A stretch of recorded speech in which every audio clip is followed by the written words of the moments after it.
সরে তারপর ফের 1500 রেজিস্ট্রি করে দেবো। হ্যাঁ বাবা, আবার আমি তোকে খুব সুন্দর মেয়ে দেখে বিয়ে দেবো বাবা।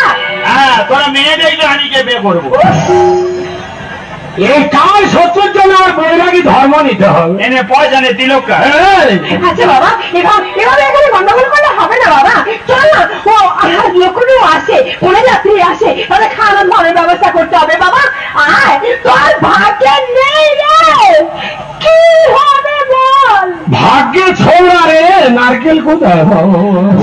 আয় আয় বাবা আয়, তোর ভাগ্যে নেই রে, কি হবে বল? যাও যাচ্ছে যাও।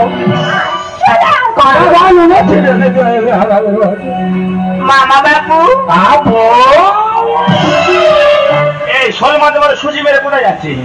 আরে গোলায় মাছ চেপেছিল তো, পরের ভাজাটা উচ্চারণ হচ্ছে না। ও উচ্চারণ ওইটা হয়ে আটকে যাচ্ছে। মামা বাবু, মা মোদের বাচ্চা মা, কত কষ্ট মা বলছি জানি, বলার মতো ইচ্ছা নেই, তো বলতে হচ্ছে। তোরা ফুল সজ্জা কর, তুই পুকুরে ডুবে মর। তোরা ফুল সজ্জা কর, আমি খাটের পায়া ধরে থাকবো। মামা সারা বিয়ে করা কি জ্বালা, যেন নিম্নচাপ সৃষ্টি হয়ে